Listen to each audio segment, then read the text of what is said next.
चलिए प्यारे बच्चों, आज हम आप लोग के स्क्वायर रूट और क्यूब रूट, वर्गमूल और घनमूल के बारे में बात करेंगे। तो सबसे पहले आइए देखिए, वर्ग एक संख्या जानते हैं। वर्ग क्या होता है?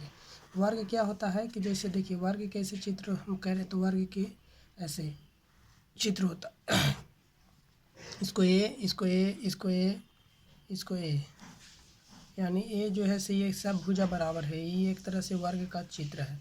लेकिन ऐसे वर्ग का मतलब होता है, वर्ग का क्षेत्रफल होता है भुजा स्क्वायर। वर्ग के क्षेत्रफल कुछ होता है, वर्ग का क्षेत्रफल भुजा स्क्वायर होता है। तो पहले ये समझते हैं कि वर्ग क्या होता है। वर्ग जो होता है ऐसे स्क्वायर नंबर के बारे में सबसे पहले कहता है कि किसी भी संख्या के उसी संख्या से गुना करने पर जो गुणनफल प्राप्त होता है उसे क्या कहते हैं? उसे हम वर्ग कहते हैं।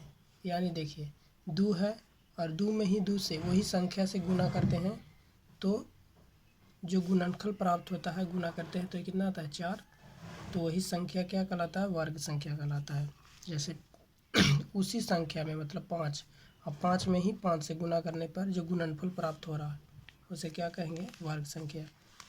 और वर्गमूल क्या होता है?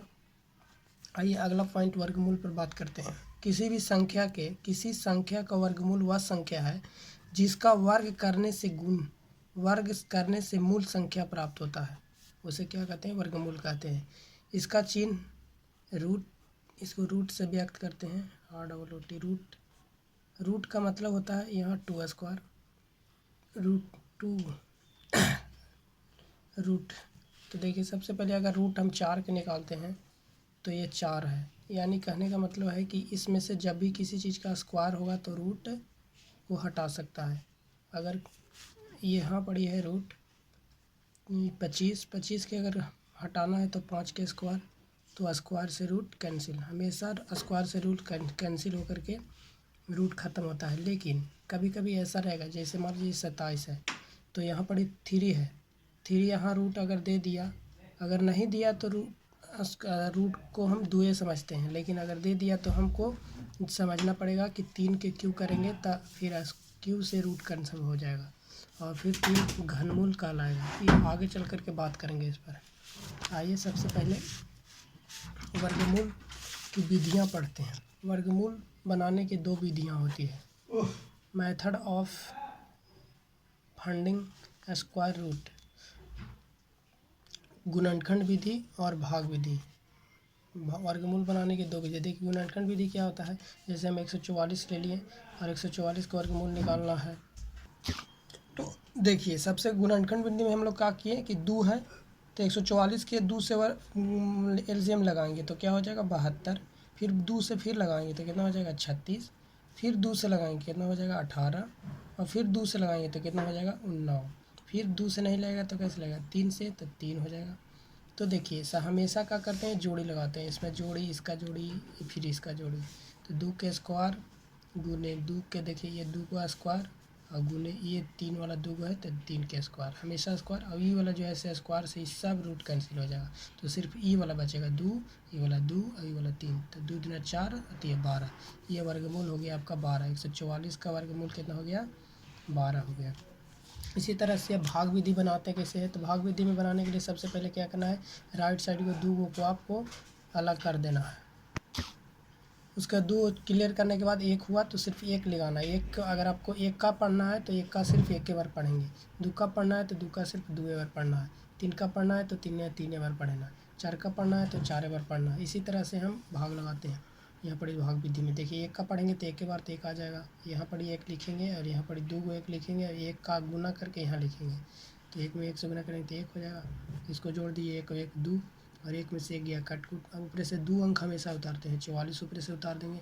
तो देखिए, यहाँ पर जो से जे उतारेंगे सही से गुना करना पड़ेगा। जैसे हमको ये 4 है, ये आगे चल कर के बताएंगे कि कैसे हम डायरेक्ट 2 से गुना करते हैं। तो 2 से गुना करेंगे तो 2 दूना 4 और 2 दूना 4, 44 आ गया तो कट गया। इसको जोड़ देंगे, 2 2 4 और यहाँ आ गया 2 बार तो 12। हमेशा इसका दुगना ही आएगा तो वर्गमूल हो गया 12। इस पर और विशेष मैथ पर चलेंगे, लेकिन सबसे पहले आइए वर्ग के कुछ विस्तार करके सिखाते हैं। 1 गुने 1 इक्वल टू 1, 2 गुने 2 क्या होगा? 4, 3 गुने 3 क्या होगा? याद करके आइए 9, 4 गुने 4 कितना होगा 16, 5 गुने 5 कितना होगा 25, 6 गुने 6 इक्वल टू कितना होगा 36, 7 गुने 7 इक्वल टू 49, 8 गुने 8 इक्वल टू 64, 9 गुने 9 इक्वल टू 81, 10 गुने 10 इक्वल टू 100, वो 11 गुने 11 121।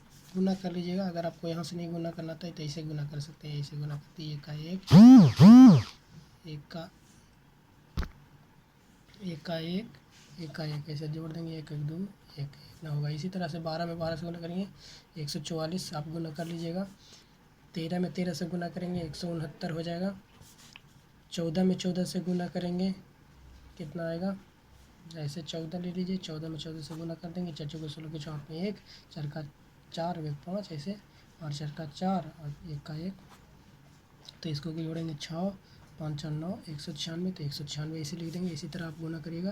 15 गुने 15 इक्वल टू क्या आ जाएगा 225, हम गुना कर लिए हैं और याद करके भी रखिएगा। 16 गुने 16 कितना हो जाएगा 256, 17 गुने 17 कितना आ जाएगा 289, और 18 गुने 18 क्या हो जाएगा 324, और 19 गुने 19 कितना हो जाएगा 361, और 20 गुने 20 कितना हो जाएगा 400। इसी तरह से आप HW में आप 40 तक करके 20 से 40 तक करिएगा। कल 20 से 40 तक चलेंगे आगे। Thanks for watching.